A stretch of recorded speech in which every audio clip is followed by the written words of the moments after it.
Assalamualaikum warahmatullahi wabarakatuh. Perkenalkan, nama saya Rania Viva. Saya dari kelas A6 PGSD. Saya di sini akan mempresentasikan tentang rencana dan proposal PTK. Yang pertama di sini ada rencana perbaikan. Jadi rencana perbaikan pembelajaran yang efektif membutuhkan yang membutuhkan perencanaannya yang sistematis. Format rencana perbaikan pembelajaran yang sering dikatakan RPP memiliki struktur yang mirip dengan rencana pembelajaran sehari-hari, tetapi ditambahkan dengan elemen khusus untuk memastikan perbaikan yang lebih efektif. Selanjutnya di sini ada langkah-langkah mengembangkan RPP secara akurat. Yang pertama itu membuat skenario pembelajaran, yakni yang dimaksud itu seperti menyusun langkah-langkah yang mendukung perbaikan. Yang kedua ada mempersiapkan fasilitas dan alat peraga. Jadi gunanya itu mendukung efektivitas pembelajaran. Yang ketiga ada menyusun RPP secara komprehensif, jadi itu mencakup strategi perbaikan yang sesuai dengan kebutuhan peserta didik. Yang terakhir ada melakukan simulasi perbaikan. Yang terakhir itu yang berguna untuk menguji dan menyempurnakan rencana sebelum diterapkan di kelas. Jadi selanjutnya di sini ada menentukan dan mempersiapkan prosedur serta instrumen pengumpulan data. Jadi dalam penelitian tindakan kelas atau yang sering disebut PTK, data yang dikumpulkan cenderung bersifat kualitatif dan peran guru sangat krusial dalam mengumpulkan informasi yang relevan. Pemilihan prosedur dan instrumen harus disesuaikan dengan tujuan perbaikan.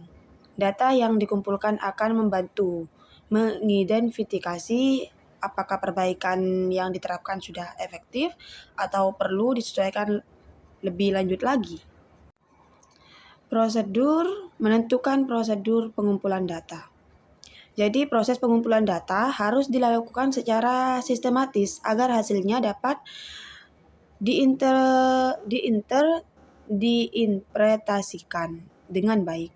Jadi langkah-langkah yang pertama itu ada menentukan jenis data. Jadi kayak semisal apakah data yang dikumpulkan berupa kuantitatif atau kualitatif.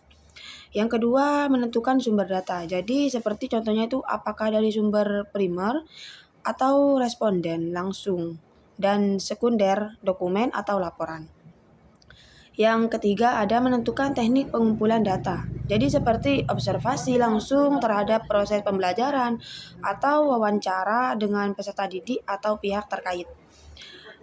Selanjutnya ada seperti contoh kuesioner atau angket untuk mendapatkan umpan balik.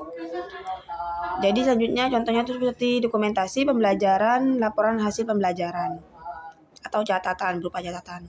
Yang terakhir contohnya itu seperti tes atau pengukur untuk mengevaluasi ketercapaian tujuan pembelajaran. Selanjutnya di sini ada menentukan dan mempersiapkan prosedur dan instrumen pengumpulan data. Dalam penelitian tindakan kelas atau yang sering disebut PTK, guru berperan sebagai pengumpul data utama. Data yang dikumpulkan umumnya bersifat kualitatif, namun pemilihan instrumen pengumpulannya harus secara dengan tujuan perbaikan yang dirancang. Fokus utama yaitu kayak memastikan bahwa data yang diperoleh benar-benar relevan untuk mengevaluasi efektif perubahan yang diterapkan dalam pembelajaran. Selanjutnya ada hal yang perlu diperhatikan dalam penyusunan instrumen. Yang pertama ada validitas. Jadi instrumen harus mengukur apa yang seharusnya diukur. Yang kedua ada reliabilitas.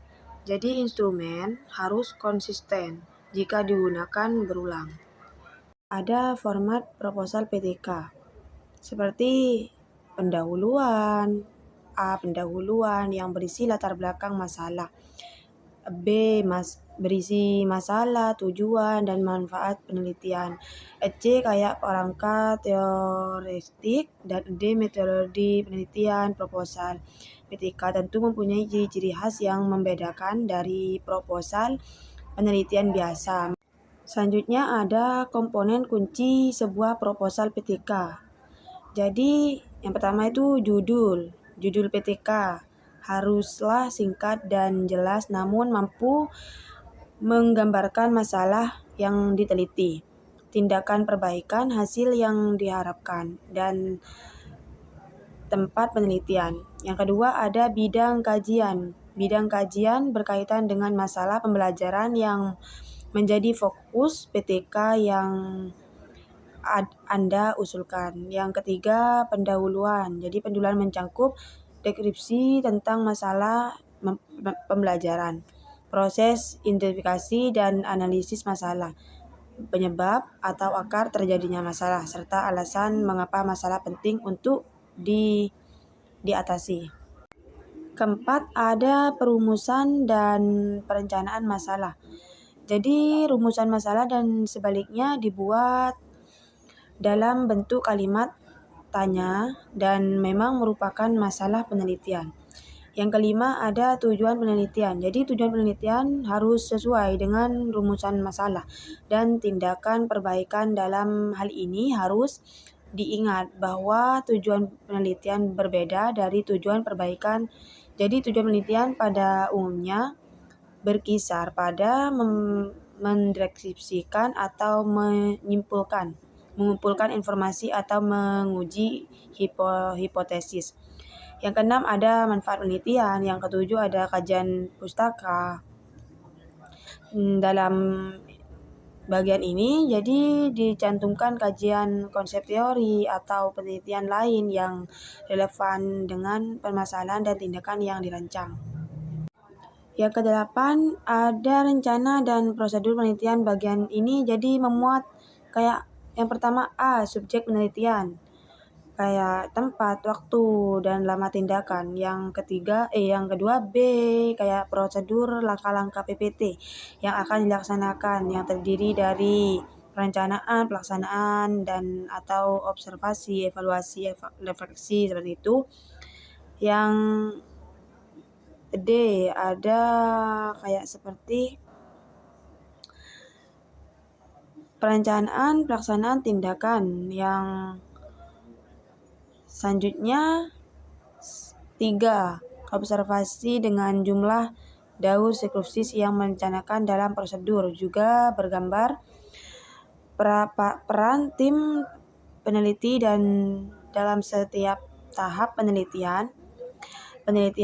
Jadwal penelitian membuat semua kegiatan penelitian, mulai dari perencanaan, persiapan, dan pelaksanaan.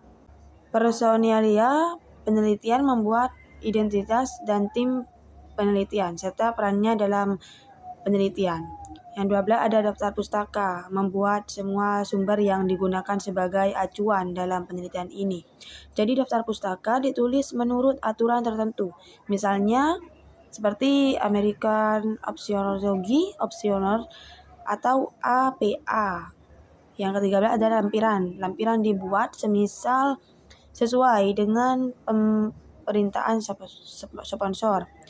Pada umumnya yang dilampirkan adalah yaitu kayak instrumen penelitian, riwayat hidup tim penelitian, dan surat keterangan lainnya yang diperlukan.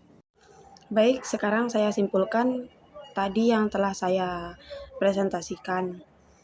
Jadi, rencana dan proposal penelitian tindakan kelas atau PTK disusun sebagai upaya sistematis guru untuk memperbaiki dan meningkatkan proses pembelajaran di kelas melalui identifikasi masalah, perencanaan tindakan, pelaksanaan, observasi, dan refleksi. Guru berupaya menemukan solusi atas permasalahan pembelajaran yang dihadapi. PTK tidak hanya memperbaiki kualitas pembelajaran, tetapi juga meningkatkan profesionalisme guru secara berkelanjutan. Baik, jadi itu yang dapat saya sampaikan kesimpulannya. Baik, sekian presentasi dari saya. Kurang lebihnya mohon maaf. Wassalamualaikum warahmatullahi wabarakatuh.